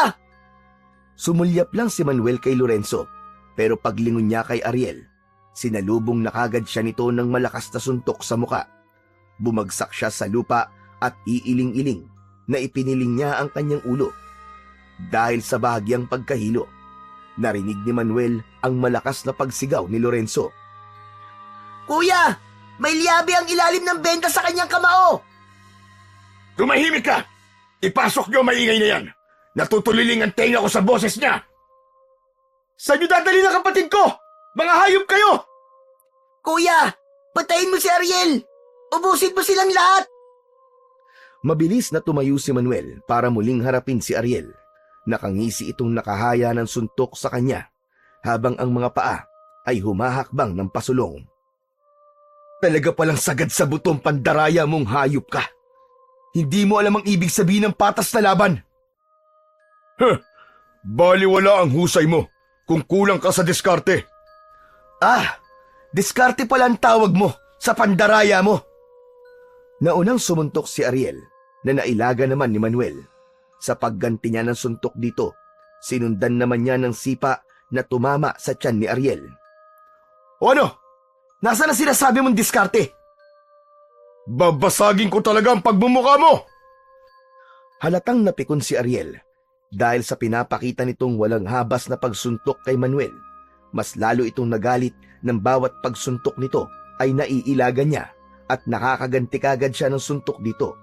Pero sa sunod na pag-atake ni Ariel ng suntok, tumama yon sa kanyang dibdib. Kaya naman, bumagsak siya sa lupa. Nakaramdam siya ng sakit dahil sa liyabing nakasuot sa kamao nito. Wala kang pinagkaiba sa lampa at walang silbi mong kapatid. Nang mabanggit ni Ariel ang tungkol sa kapatid ni Manuel, ay naalala niya ang lupang nasa kanyang bulsa. Dahan-dahang tumayo si Manuel at pasimpleng dumukot ng lupa sa bulsa at inipon sa kamao. Naramdaman ni Manuel ang malakas na enerhiyang gumapang sa kanyang buong katawan dahil sa mutya. Sumugod siya rito nang may pagsigaw. Katapusan mo ng hayop ka! Ah! Sa pagtalon ng mataas ni Manuel ay malakas ding bumagsak ang kanyang kamao sa ulo ni Ariel. Kasunod ay pinakawalan niya ang pagsuntok sa baba nito. Saktong pagtingala ni Ariel, ang pagsaboy naman niya ng lupa sa mga mata nito. Sa lakas ng puwersa na nanggaling sa kamao ni Manuel, bumagsak sa lupa si Ariel. Kaya nagkaroon siya ng pagkakataong durugin ng mukha nito ng suntok. Basag ang kilay at putok ang labi nang tigilan niya ito. Bago inalis niya ang benda sa kamao ni Ariel, nakita niya ang isang liyabe o kung tawagin ay nakel. Sa paggamit mo ng liyabe, patunay lang na hindi mo ako kayang talunin. Ikaw ang lampat duwag! Tangka na sanang tutuluyan ni Manuel si Ariel nang biglang sumigaw si Don Samuel. Sandali lang! Nagbago na ang isip ko! Hindi na ito ang larong gusto ko! Ano sabi mo? Talagang hindi ka marunong tumupad sa kasunduan? Alam mong tumutupad ako sa kasunduan. Pero ang gusto ko, sa paraan na makikinabang ako. Sumenya si Don Samuel sa mga tauhan nito at ipinakuha ang walang malay na si Ariel. Tanggalin niyo sa harapan ko, walang kwentang basurang yan. Binigo na naman ako ng anak ko. Sa'yo pala nagmana ang kadayaan ng anak mo. Hindi ako susunod sa ipinag-uutos mo. Alam kong nanalo ako sa labang ito, kaya pakawalan mo na ang kapatid ko. Sige, pagbibigyan kita. Pero sa isang kondisyon. Dalhin mo sa akin ang matanda at palalayain ko ang kapatid mo. Ano? Nasisiraan ka na ba? Alam kong papatayin niyo siya. Wala ka ng pakialam doon. Kung ano ang gagawin namin sa matandang yon. Ang intindihin mo ay ang pinag-uutos ko sa'yo. Kailangan mo mamili. Buhay ng kapatid mo o buhay ng matandang yon. Hindi makasagot si Manuel. Naiipit siya sa dalawang sitwasyong parehong matimbang sa kanya. Kung ang kapatid o ang matandang tumulong sa kanya, ang pipiliin niya. Pero mas kailangan niya si Lorenzo dahil kadugo niya ito. Pamilya muna, bago ibang tao. Siguro naman, alam mo na kung anong ibig ko sabihin. Hihintayin ko ang pagbabalik mo. Pero dapat, kasama mo na si Jose. Dahil kung hindi mo na makikita ang kapatid mo kahit kailan. Matamlay na dinampot ni Manuel ang kanyang bumirang sa isang tabi nang muli siyang sumulyap sa papalayong si Don Samuel kasama ang mga tauhan nitong nasa anyong agdalo. Inilinga niya ang kanyang paningin para hanapin ang kanyang gabay na tutubi. Saktong napansin niya ang liwanag na nakadapo sa kanyang balikat. Nagsimula na siyang maglakad papunta sa kakahuyan para puntahan ang matanda. Pagdating niya sa gubat ay saka lang niya napansin na malayo na pala ang kanyang nilalakad. Muli niyang sinundan ang paglipad ng nagliliwanag na tutubi na parang itinuturo siya sa kung nasaan si Lolose. Pagkalipas pa ng ilang minuto ay narating niya ang isang lumang kubo. Nakita niya kagad ang naghihintay na si Lolose. Napatayo ito sa kinauupuang bangko nang makita siya. Salamat sa Diyos at nakaligtas ka! Nasaan po ang iba nating mga kasama, Tatang? Umuwi na. Nasa kanilang mga pamilya na. Mabuti naman at andito ka na. Halika, Manuel. Ituro mo sa akin ang libingan ng iyong kapatid. Patutunayan ko sa iyo na totoo ang sinasabi ko tungkol sa ataol at sa bangkay ng kapatid mo. Hindi niyo man lang po ba ako tatanungin kung ano po nangyari sa lakad ko? Ay papunta ka pa lang. Pabalik na ako. Alam kong hindi ka nagtagumpay na mailigtas ang kapatid mo. Ako ang hinihinging maging kapalit ni Lorenzo, tama ba? Binalaan na kita na mabibigo kang iligtas ang kapatid mo dahil hawak ng mga aswang si Lorenzo. Hawak ka nila sa leeg, Manuel. Lahat ng iuutos nila sa iyo ay gagawin mo dahil kapag nagmatigas ka, mamamatay si Lorenzo. Nagtataka lang po ko, Lolose. Bakit kailangan pa niya kayo? Kahit alam niyang nasa akin ang mutya. Dahil sa duelo, Manuel.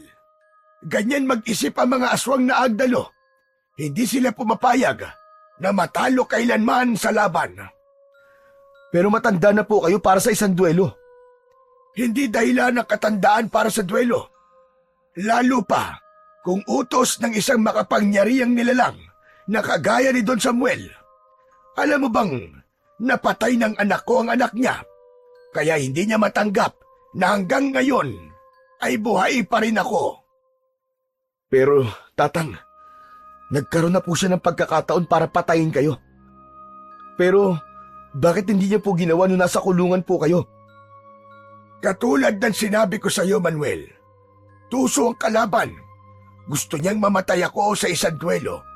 Kaya mag-isip ka ng paraan kung paano mo malalampasan ang pagsubok na ito. Nakahanda akong tumulong sa iyo, Manuel, kung kinakailangan. At kung kinakailangan na itaya ang buhay ko para sa inyo magkapatid, ay gagawin ko. Sabihin mo lang sa akin. Kaya ko po silang labanan. Maililigtas ko po ang aking kapatid nang walang ibang tao madadamay. Huwag mong maliitin ang kanilang kakayahan, Manuel. Dahil matalino ang mga aswang.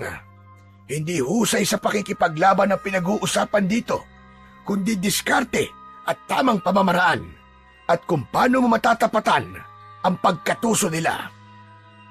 Sinasabi niyo po bang kailangan ko magplano ng husto para mabawi ang kapatid ko? Tama ka, Manuel.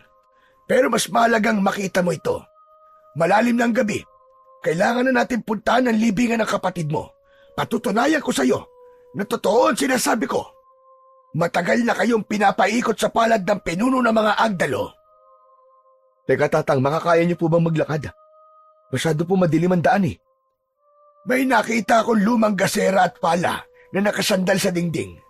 Dalhin mo na para may magamit tayo sa pagbubungkal ng lupa. Sige po, Tatang. Dala ang lumang gasera at pala ay mabilis na naglakad ang dalawa para puntahan ang libingan ni Leo. Pagkaraan ng ilang minuto ay narating nila ang pinaglibingan ng kanyang kapatid. Agad na sinimulan ni Manuel ang paghuhukay sa lupa. Pagkaraan ng isang oras na pagdudukal ng lupa ay natumbok ng pala ang ataol ni Leo. Inalis niya kagad ang takip at nagulat siya sa nakita. Walang amoy na nabubulok na katawan ng tao, kundi amoy ng nabubulok na katawan ng saging. Halos manlumo sa kinatatayuan si Manuel sa katotohanang nalantad sa kanyang harapan. Ano? Siguro naman, Manuel, maniniwala ka na sa mga sinasabi ko. Totoong tuso ang halimaw na yon, kaya hindi siya tutupad sa anumang pinagkasunduan nyo. Mamamatay kayo magkapatid kapag nagkamali ka sa magiging desisyon mo. Pagbabayaran ng aswang na yun ang ginawa niya sa kapatid ko. Ano naging kasalanan namin sa kanya para ganituhin niya kami? At sa dami ng pwede niyang paglaruan, bakit ako pa? Palaisipan din sa akin kung bakit gano'n na lang ang pagnanasa niya para makita kang lumaban ng duelo sa anak niya. Pwes, patutunayan ko nagkamali siya sa kanyang piniling paglaruan. Kung talino ang labanan, tatapatan ko siya ng lakas at diskarte. Ipunin mo ang lakas mo, Manuel. Tamang plano ang kailangan. Bukas, sasamahan kita. Babawiin natin ang kapatid mo. Nakahanda akong tumulong sa'yo. Huling pinagmasdan ni Manuel ang nakahigang katawan ng saging. Sa loob ng ataol ni Leo, bumundol ang galit sa kanyang dibdib. Pakiramdam niya ay parang namatayan siya sa pangalawang pagkakataon. Wala silang kaalam-alam na wala na ang katawan ng kapatid sa ataol. Habang nagluluksa sila, nakuyom ni Manuel ang sariling kamao. Nagpalipas ng gabi sina Lolo Jose at Manuel sa harap ng puntod ni Leo. Susugod sila sa mansyon, pero sa tulong ng mga tao, isa-isa nilang ipinagtapat sa mga ito ang buong katotohanan. Tungkol sa pagkawala ng katawan ng mga taong namatay sa duelo, nagtulong-tulong sila para hukayin ang mga ataol ng kanilang mga mahal sa buhay. Napuno ng takot at mga luha ang buong lugar nang malaman ng mga tao na katawan lang ng isang saging ang kanilang ipinagluluksa. Sinabi rin ni Manuel ang kanyang mga plano sa mga tao at nagkaisa silang tutulong sa binata. Dinala ni Manuel ang matanda sa mansyon ni Don Samuel.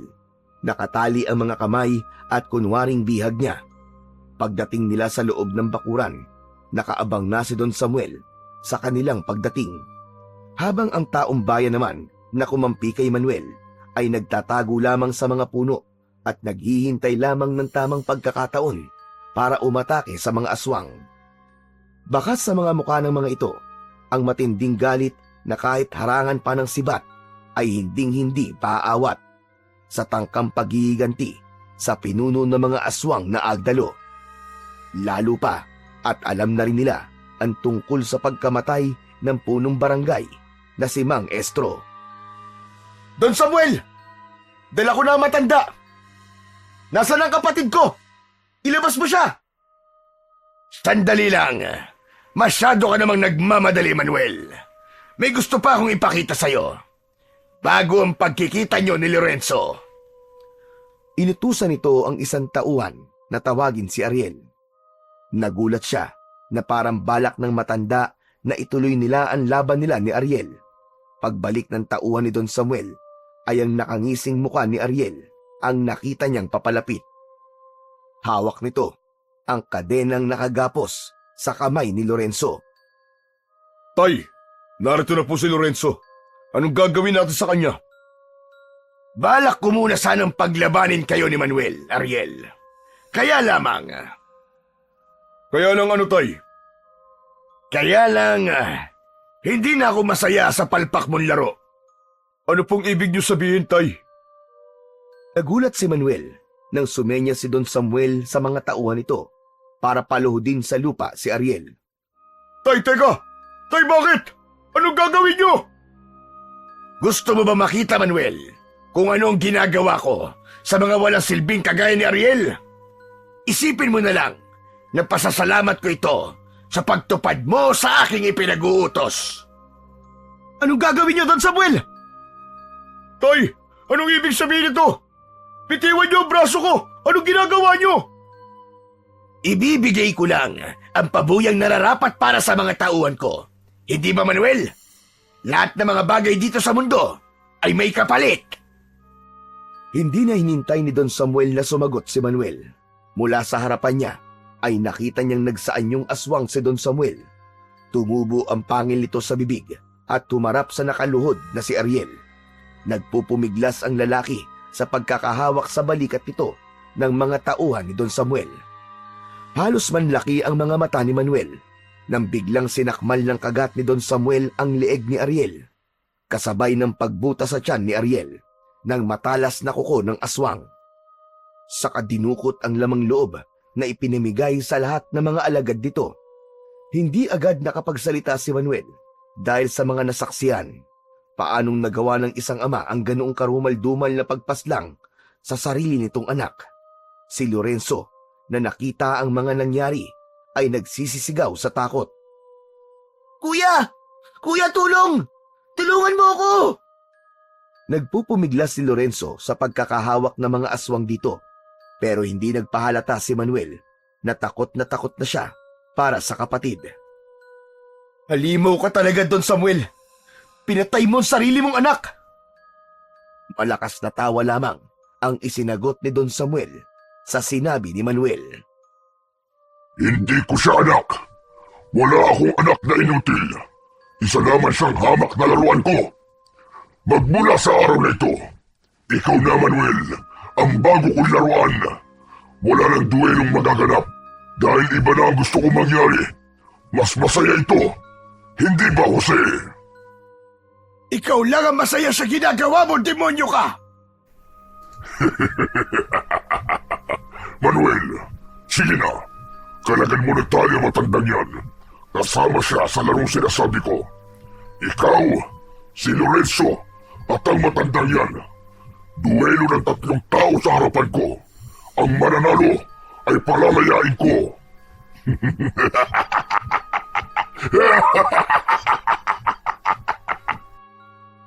Mas lalong humigpit ang kapit ni Manuel sa bumirang nang makita niyang pinapakawalan ng mga tauhan ni Don Samuel si Lorenzo. Ganon din ang pagtanggal niya sa tali ng matanda. Tampon ka talaga ng kadiliman, hayop ka! Matagal na, Manuel. Matagal na. Kaya hindi mo dapat kinakalaban ang isang tulad ko. Hayop ka! Tumupad ako sa usapan para sa kalayaan ng kapatid ko. Pero anong ginagawa mo? Nagbago na ang isip ko. Marunong din naman ako tumupad sa usapan. Pero ngayon lang, hindi ko na rin pag-iintirsa ng mutya dahil wala rin silbi yan sa akin. Kuya! Kuya, tulungan mo ako! Sige na, kuya! Don Samuel, tumupad ako sa usapan natin. Nandito na si Lolo Jose. Ano pa bang kailangan mo? Kaya ibigay mo na sa akin ang kapatid ko. Malas mo. Ako, gusto ko pa maglaro. Akala mo ba, basta na lang kitang pakakawalan o si Lorenzo? Pero hindi naman ako ganun kasama. Bibigyan pa kita ng huling pagkakataon. Kung pagbibigyan mo ko sa gusto ko. Gusto kong makakita ng magandang laban. Ikaw at ang kapatid mo. Kapag natalo mo si Lorenzo, palalayain kita. Amanos na tayo. Pero kapag natalo ka ni Lorenzo, patay ka. Hindi. Hindi kami maglalaban ng kapatid ko. Hindi kami uto-uto. Si Lorenzo ang tatanungin ko. Ikaw mamili ka, Lorenzo. Papatayin ko ang kapatid mo o maglalaban kayo? Kuya! Lorenzo, sandali. Hindi tayo dapat maglaban. Pareho lang tayong niloloko ng hayop na to. Alam mong hindi ako nagbibiro, Lorenzo. Kuya! Kuya, anong gagawin ko? Wala. Wala tayong gagawin, Lorenzo. Makinig ka sa akin. Ginawa ko ng lahat ng inutos niya. Dahil nangako siya sa akin na mababawi kita sa kanya. Hindi siya tumupad sa usapan. Makinig ka, Lorenzo. Ginagamit niya lang kayong magkapatid sa pansarili niyang hangarin. Hindi kayo dapat maglaban. Tumakas na kayo. Iwanan niyo na ako dito. Tayong dalawa, Samuel. Tayong dalawa magharap! Sumenya si Don Samuel sa mga tauhan nito para hawakan sana si Manuel. Pero lumaban ang binata. Nagawa niyang maiwasan ang mga pag-atake ng mga kalaban at napatumba niya ang mga ito gamit ang kanyang bumirang. Bakit mo ba ginagamit ang kapatid ko? Dahil hindi ka ba tahimik sa nangyari sa anak mo? Tumigil ka! Anong pinagsasasabi mo? Alam ko na. Alam ko na, Don Samuel, kung bakit namatay ang anak mo. Dahil ipinasabo mo siya sa anak ni Lolo Jose para maaliw ka. Ano nangyari? Na leche. Namatay ang anak mo. Ipinapatay mo ang sarili mong anak. Ganon din ba gusto mo mangyari sa kapatid ko si Lorenzo? Alam mo na pala kung ganon. Pero hindi pa lahat. Kilala mo ba ang anak ni Jose na nakatalo sa anak ko? Kaya abot langit ang galit ko sa inyong dalawang magkapatid. Dahil anak kayo ni Bador. Anong sabi mo? Paano mo nakilala ang aking ama? Huwag mong sabihin. Pinatay ko siya. Nilapa ko ang katawan niya dahil pinatay niya ang anak ko. Teka, anong sinasabi mo, Samuel? Humagalpak ng tawa si Don Samuel, kasabay ng malakas nitong pag-alulong. Ganon din ang pagtawa ng mga tauhan nito. Ang hina naman ang ulo niyong maglolo. Apo mo sina Lorenzo at Manuel. Ang naulilang anak ni Bador. Ayan o! Hindi ko sila pinatay. Hinintay ko talagang dumating ang araw na ito bago ko sila patayin. Anong sabi niyo? Kuya, niloko niya tayo. Talagang plano niya na ang lahat para makaganti sa ama natin. Teka, hindi ko alam na nakaligtas sa mga anak ni Bador. Kaya nga magpasalamat ka pa rin sa akin dahil sabay-sabay ko kayong papatayin. Sige mga alagad, atakihin sila. Huwag kayong magtitira sa mga inutil na yan. Napuno ng ingay ang buong bakuran ni Don Samuel dahil sa pagsugod sa kanila ng mga agdalo. Dito na kumilos ang taong bayan. Umatake ang mga ito sa mga aswang. Gamit ang dalang sibat at mga sundang. Buwis buhay ang naging labanan. Mas lalong nagalit ang pinuno ng aswang. Sige mga alagad, patayin silang lahat at walang ititirang buhay. Kasama ka mamamatay, Samuel! Katapusan mo na! Nakita ni Manuel ang pagsugod ni Lolose sa pinuno ng mga agdalo, pero mas malakas ito, kaya't nakagat sa balikat ang matanda. Lolo! Lumiwanag ang suot na mutya ni Manuel, kasabay ng paglitaw ng kanyang gabay. Pinalipad niya sa ere ang bumirang. Sumunod ang kanyang sandata sa lumilipad niyang gabay. Umikot ito sa mga tauhan ni Don Samuel. Nilapitan ni Manuel ang kapatid na si Lorenzo para tulungan itong tumayo. Sa pagbalik ng sandata sa kanyang kamay, ay kumalat ang malakas na liwanag sa talim nito. Nakita yun ni Don Samuel, kaya sumugod ito sa kinatatayuan niya. Pero humarang si Lorenzo at ito ang nakipagpambuno sa aswang. Pero dahil sa mga sugat nito sa katawan, bumagsak siya sa lupa at naibabawan siya ng aswang sa kanyang tiyan. Agad naman itong nakita ni Manuel at malakas itong sumigaw. Heto na ang katapusan mo! Halimaw ka! Sabay pinalipad ni Manuel ang bumirang sa ere. Umikot ito sa leeg ni Don Samuel. Tumatalsik ang dugo nito sa nakahigang si Lorenzo. Halos lahat ng mga taong abala sa pakikipaglaban ay tumigil nang bumagsak sa lupa ang pugot na ulo ni Don Samuel habang nagkikikisay ang katawan. Maging ang mga alagad nitong nakakita sa mga nangyari ay sinubukang tumakas papalayo, pero hindi rin nakaligtas sa mga galit na taong bayan. Gamit ang sibat ay inatake nila ang mga alagad ni Don Samuel. Halos tadtadin nila ng saksak ang bawat katawan ng mga aswang na agdalo. Nilapitan ni Manuel ang nakahigang si Lolose. May tama ito ng kagat sa balikat. Lolose, tara na po. Tapos na po ang laban. Wala na po mga aswang na agdalo. Nagtagumpay po tayo. Lolo, salamat po at buhay kayo. May pamilya na po ulit kami. Pinagtulungang alalayan ni na Lorenzo at Manuel si Lolose para itayo. Saka iniakbay ng matanda ang braso nito sa dalawang apo. Inilinga nila ang paningin sa paligid. Nagkalat ang mga patay na katawan sa lupa, habang ang natira na lang ay ang mga taong nakatayo na may hawak na sibat sa kamay. Tapos na. Wala nang duelong magaganap sa baryong ito. Dahil simula ngayon, kalilimutan natin ang tungkol sa mga agdalo. Salamat! Dahil buhay kayo mga apo, at napuksan na natin ang mga aswang na agdalo na nagbigay ng dilim sa baryong ito. Dahan-dahan ang paglalakad ni na Manuel, Lorenzo at Lolose para makalayo sa mansyon kasama ang mga tao pauwi sa kanilang mga tahanan. Pagmula ng araw na yon ay bumalik na ang katahimikan sa buong baryo. Nawala rin ang pakikipagtunggali sa duelo. Ipinagpatuloy ni Lorenzo ang pag-aaral sa Maynila, samantalang sila Manuel at Lolose ay abala sa pagpapanday ng boomerang, hindi para gawing sandata laban sa aswang, kundi laruang paligsahan para sa pag-asinta ng mga lata sa ere at bilang kompetisyon sa mga taga-baryo na nais maging kalahok. Yun din ang kauna-unahang araw na magkakaroon ng boomerang na panglaro sa baryo Malalad. Ang magkapatid na Lorenzo at Manuel ang nanguna at naging punong abala para sa palarong yon. Si Manuel naman, sa paglipas ng mga araw, ay hindi nagpapakampante.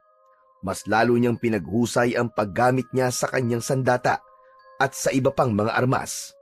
Kasama niya ang kanyang kapatid at ilang mga kalalakihan sa kanilang baryo sa puspusang pagsasanay. Dahil naniniwala siya na hanggat nasa kanya ang mutya ng tutubi at mahiwagang boomerang, ay hindi titigil ang kampon ng kasamaan na agawin yon sa kanya. Ngunit alam niya rin na hanggat may paniniwala siya sa kanyang mutya at sa pagtutulungan ng taong bayan, ay magagawa nilang talunin ang kahit na anong puwersa ng kasamaan.